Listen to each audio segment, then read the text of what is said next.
Antoinette, for example. Everybody was so nonchalant about gender except for me. Perhaps that should have been the big blaring neon sign that I was trans in blue and red tubing that blurs purple in the rain, blinking above the edifice of my obvious open 24/7 problem with gender. That's why I get so pissed I'd almost spit my spirit gum mustache off when someone called me a drag king. Why the ratcheted tight, breath harnessing ace bandage squeezing my rib cage always felt like a referendum from God rather than a temporary means to the ends of boobs. Take Antoinette, for example. We're introduced at a party in the third floor flat of Javier and Chewy, two gay boys we each adore. The Castro is thumping away just around the corner like the heart of a chased gazelle, and the fog hangs low, swaddles the streets. And now we can remember that we live right next to the sea. Chewy introduces me to Antoinette, and she barnacles herself onto me, having started the party a couple hours sooner. Her forearm hangs casual through my elbow and across my forearm like I've belonged to her my whole life. Easy, familiar, affectionate. It sparks up with her, where her smooth skin meets the top of my arm. It's the mid-1990s, so naturally she's wearing a latex dress as tight and red as a birthday balloon, and really she does this outfit justice. Her lips are painted red to match, her pale skin and black eyes and hair pop in contrast to the dress, and when she sits on the stuffed arm of the chair she has just spooned me into without effort, the dress makes a basketball court sneaker squeak between the upholstery and her ass. She swings the leg across my lap, which fastens me into the seat like the gate of a roller coaster car, and she sips the drink she has not spilled a drop of this entire time. Antoinette may be drunk, but she exudes poise. Me, I'm as dressed up as I tend to get. Favorite embroidered western shirt and unwashed 501s as rough as sandpaper and big black boots worn down in the heels. I dress like a white stereotype of something I never was. A ubiquitous ball cap curved and salt greasy shoved down over my brow to hide the constant surprise and innocence of my face. My mid-20s face telegraphing out how I was a girl playing at being a man, how badly I wanted to evolve into an adult. If I pulled my hat brim down just a tiny bit lower, it might hide my hunger for the attention of women, how I longed to be claimed, to be adored despite my affliction of butchness, my smell of other. The seriousness of my gender stiffened my gait, leveled my shoulders to square, made me look behind myself on the streets. Then Antoinette's red-encased form pulls down onto me into the chair, and her hand slips up the back of my neck beneath the fringe of curls that escapes my hat.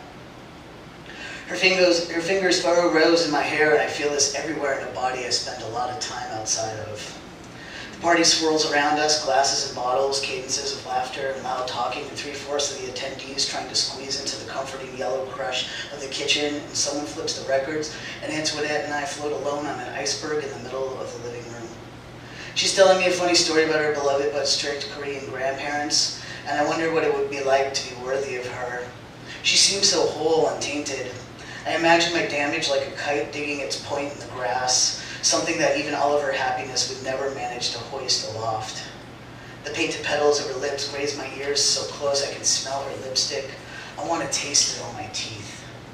Out of nowhere, Antoinette says, "When I'm like 50 years old, I will totally transition to male. Why not?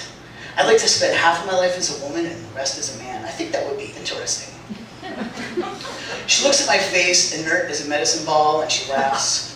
Not at me. She's not a dick, I'm sure of this. But the sheer depth of her laugh, the way it travels from somewhere far below her diaphragm, the way it beaches our ice floe onto the shores of the living room carpet, and everyone at the party remembers we were there, the joy of it. I know it's teaching me something I'm not yet ready to understand.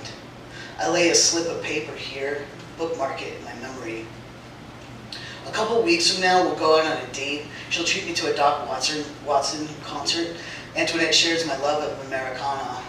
She'll drive us in a 1968 Mustang, the color of sweet cream.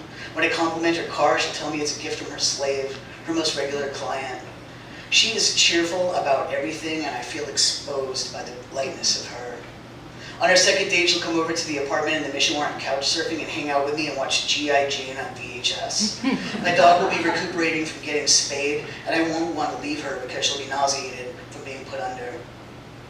She'll be curled up in a ball on her bed to hide her shaved and sutured belly.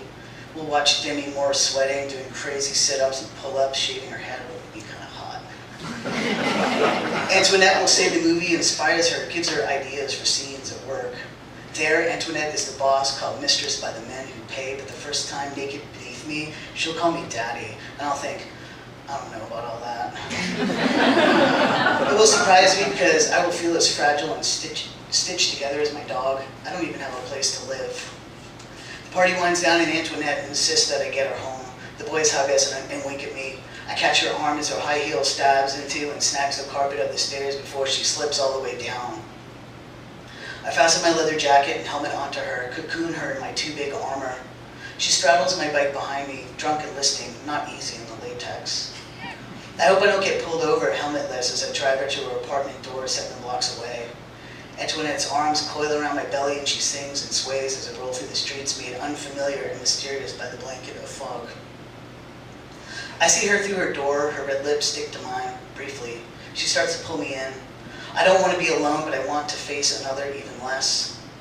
I turn away back down into the low gloom. The headlight of my motorcycle punches a small hole of clarity through the damp veil hanging thick in the streets around me.